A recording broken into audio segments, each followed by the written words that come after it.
पहाटेचे आता वाजलेले 3:30. आता 3:30 वाजता आपण कुठे चाललोय? की हळदी कुंकू ताईंनी आणि अष्टगंध दादांनी का लावायचा? पारायण हे कशासाठी करावं आणि पारायणाचं महत्त्व काय? पण दीदी ही वेल एज्युकेटेड आहे, तर तिने वैज्ञानिक कारण काय हे देखील सांगितलेलं आहे. खाली औदुंबराचं एक वृक्ष आहे, तर त्या वृक्षाला अनेक महिला म्हणजे इव्हन आम्ही पण त्याला फेऱ्या मारतो.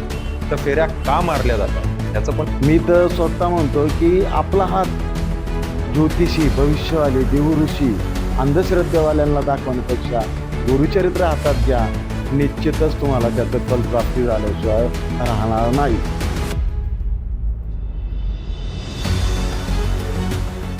नमस्कार, श्री स्वामी समर्थ सगळ्यांना. पहाटेचे आता वाजलेले 3:30. आता 3:30 वाजता आपण कुठे चाललोय? एवढं ते लुंगी वगैरे घालून. तर आज माझ्या आयुष्यातला खूप चांगला आणि खूप आनंदाचा दिवस आहे. आज ॲक्च्युली आमच्या पारायणाचा 4था दिवस आहे. मी गुरुचरित्र पारायण लावलेलं आहे आणि त्यासाठीच आता मठात निघालेलो आहे. तर पारायण हे आम्ही कसं करतोय, काय तिथलं वातावरण आहे, तेही मी तुम्हाला दाखवण्याचा प्रयत्न करतोय. तर भेटूयात आपण मठामध्ये. मित्रांनो, आता आपण निघालोय मठामध्ये आणि जाता जाता आपले सुरेश दादांनाही घ्यायचं, जे आपल्या मागच्या ब्लॉगमध्ये होते. तर त्यांनाही घेऊन आता मठामध्ये निघायचं. तेही माझ्यासोबत पारायणाला बसलेले आहेत, तर त्यांनाही घेऊयात आपण. सुरेश दादा इथेच थांबलेले आहेत.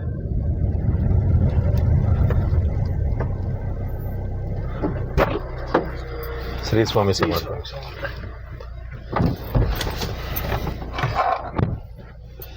आता सुरेश दादांना आपण घेतलंय, आता निघालोय मठामध्ये. तुम्हाला तिथलं सुंदर असं वातावरणही दाखवतो, पारायणाच्या वेळी कसं आणि काय सगळ्या गोष्टी आहेत त्या. तर भेटूया आता आपण डायरेक्ट मठात. चालू तर मित्रांनो, आता मठामध्ये पोहोचलेलो आहे. हे आमचे अजय दादा, ह्यांना तर ओळखताच, श्री स्वामी आमचे समर्थ. पाटील साहेब. आम्ही सगळे असे खूप सारे सेवेकरी पारायणाला बसतो. आपलं तर आता भेटलोच आपण. तुम्हाला दाखवतो आमच्या इथे औदुंबर आहे मठाच्या बाहेर. तर त्याला 11 प्रदक्षिणा घालून आम्ही मठामध्ये जातो. तर ते भक्तिमय वातावरण तुम्हाला दाखवतो. अशा पारायणासाठी महिला वर्ग जास्त उपस्थित आहे. हे आमच्या भारतीताई पण आलेल्या आहेत आज. ताई, श्री स्वामी समर्थ.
मित्रांनो, मठात आल्या आल्या इथे कुंकू आणि हळद आहे.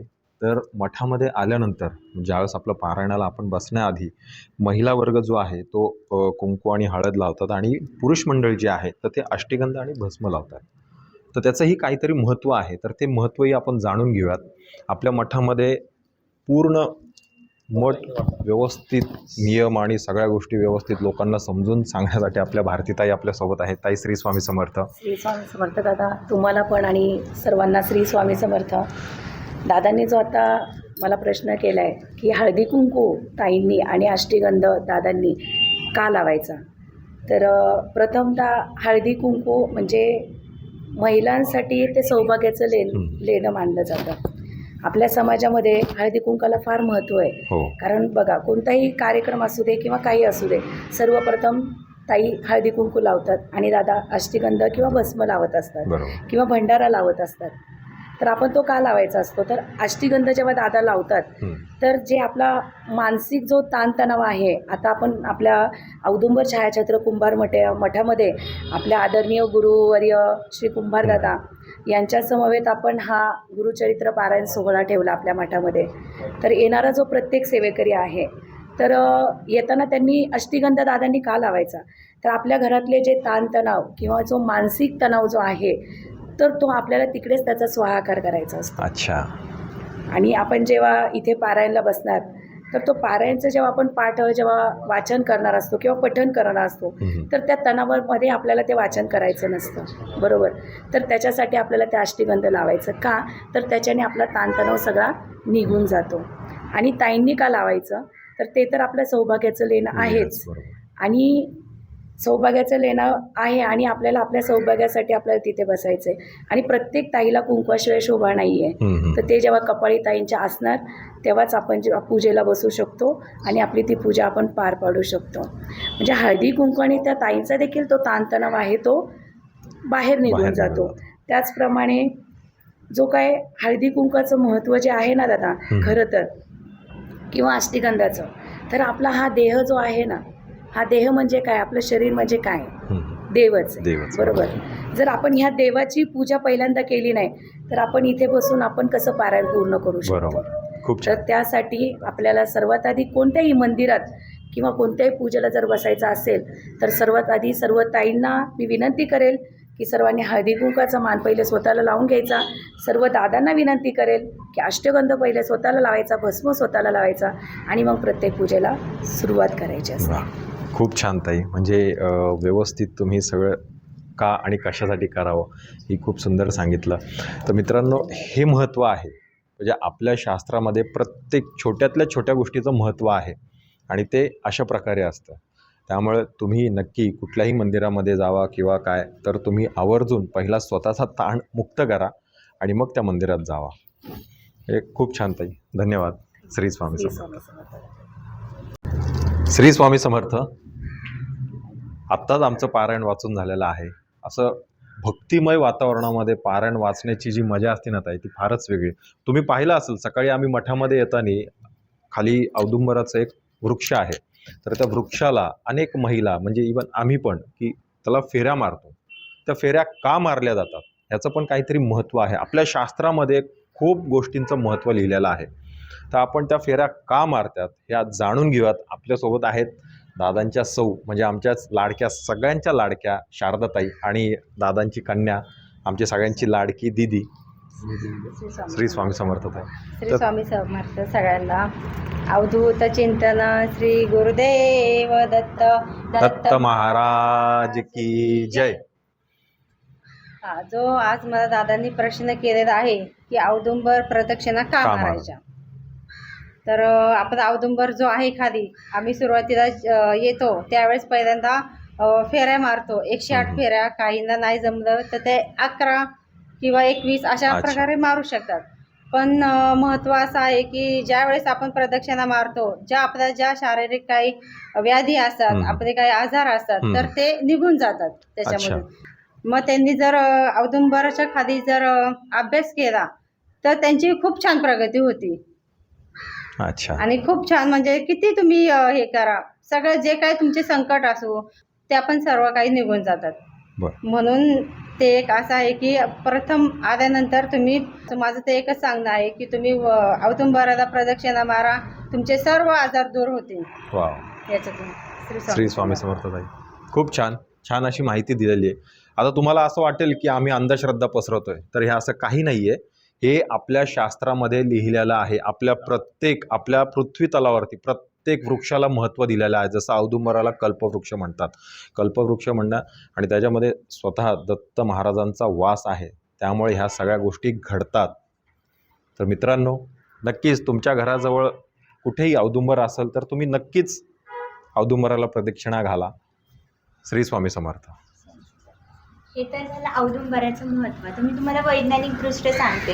आपण डॉक्टरांकडे जातो, डॉक्टरांकडे वेगवेगळे उपाय करायला जातो, वेगवेगळ्या गोळ्या घेतो, वेगवेगळे मेडिसिन घेतो, त्याचे आपल्या शरीरावर खूप सारे साईड इफेक्ट्स होतात. तर असं करण्यापेक्षा जर आपण आध्यात्मिकदृष्ट्या औदुंबराचं झाड हे आपलं कल्पवृक्ष आहे, ज्या औदुंबराच्या झाडाला फक्त 15 ते 20 मिनिटं 108 प्रदक्षिणा मारल्या तर आपल्याला मेडिसिनची गरज लागेल का? नाही ना. मग फक्त औदुंबराला 108 प्रदक्षिणा मारा, बघा तुमचे रोग जातात का नाही. आणि तुम्ही सगळे यूट्यूबला हा व्हिडिओ बघतायच, तुम्ही एकदा आमच्या औदुंबर छायाचित्र कुंभार मठाला भेट द्या.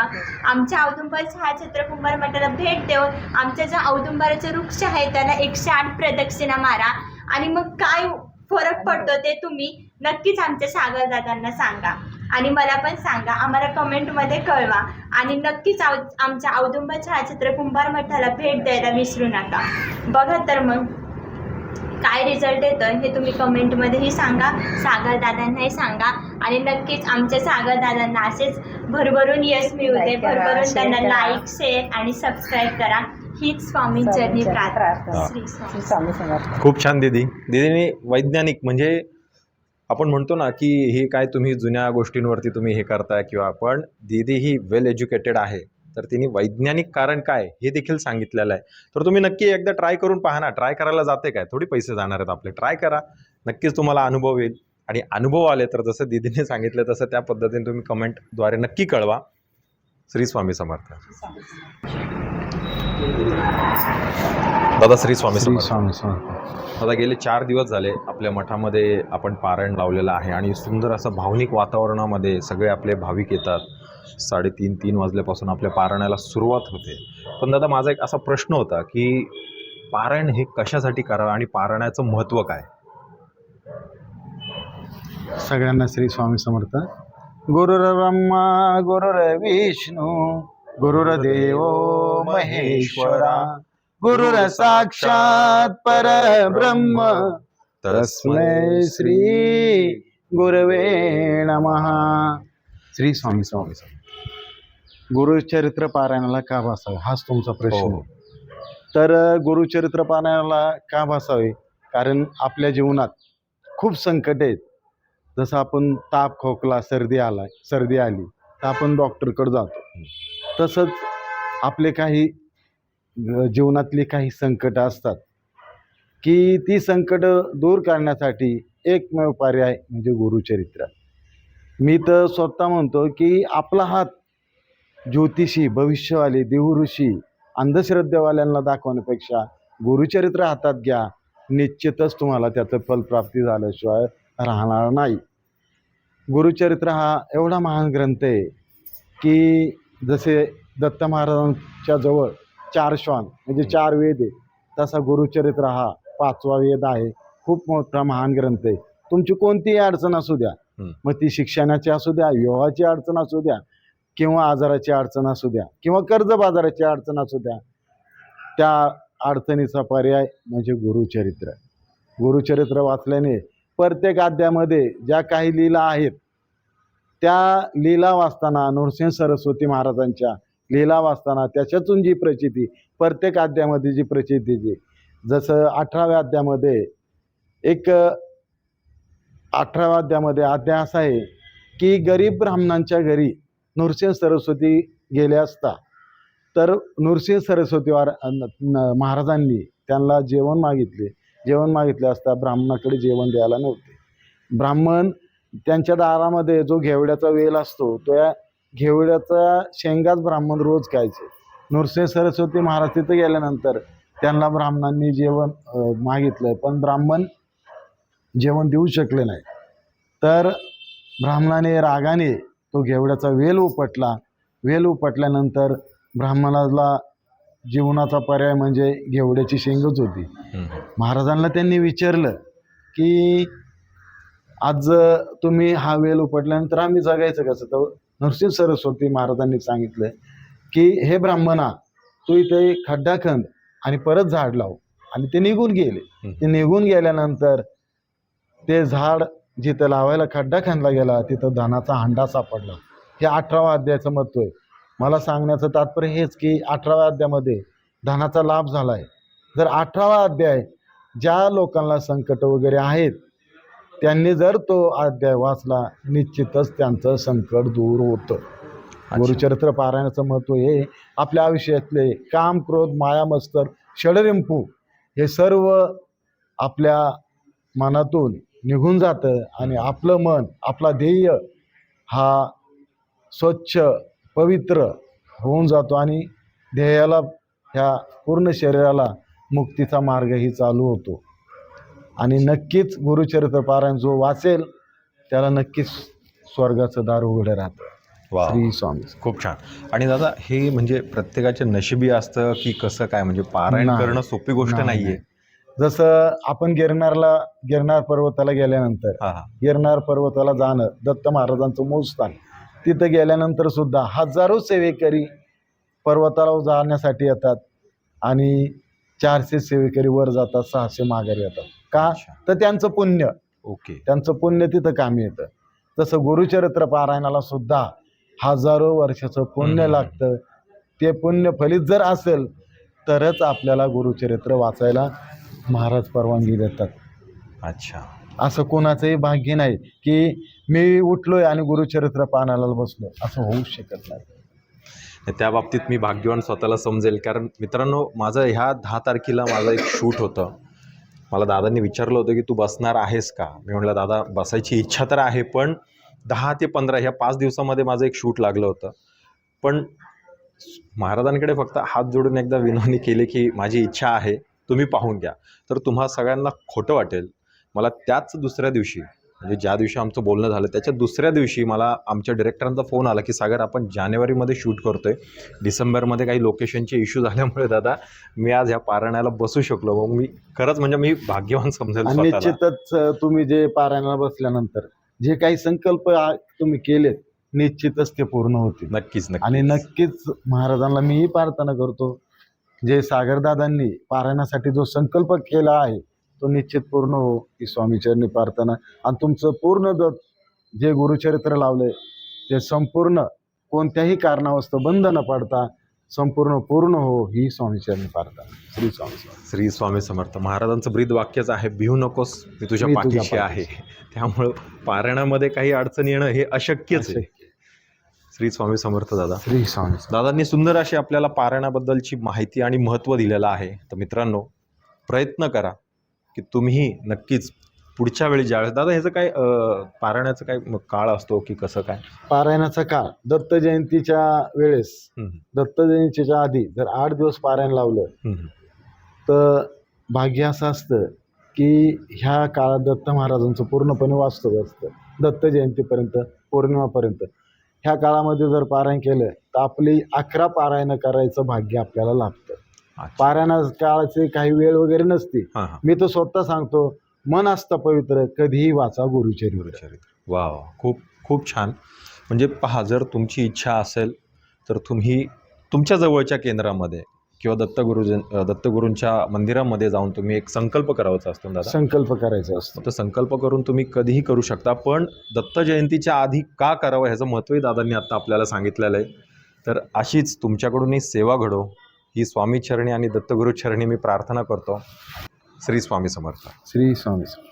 श्री अनंत कोटी ब्रह्मांड नायक राजाधिराज योगीराज परब्रह्म सच्चिदानंद अक्कलकोट निवासी श्री स्वामी समर्थ महाराज की जय. अवधूत चिंतन श्री गुरुदेव दत्त महाराज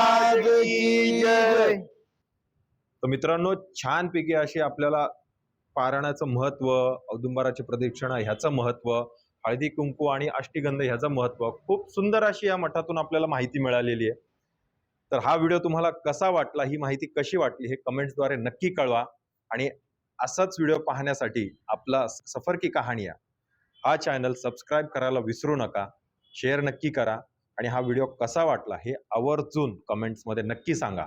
सर्वांना श्री स्वामी समर्थ. श्री स्वामी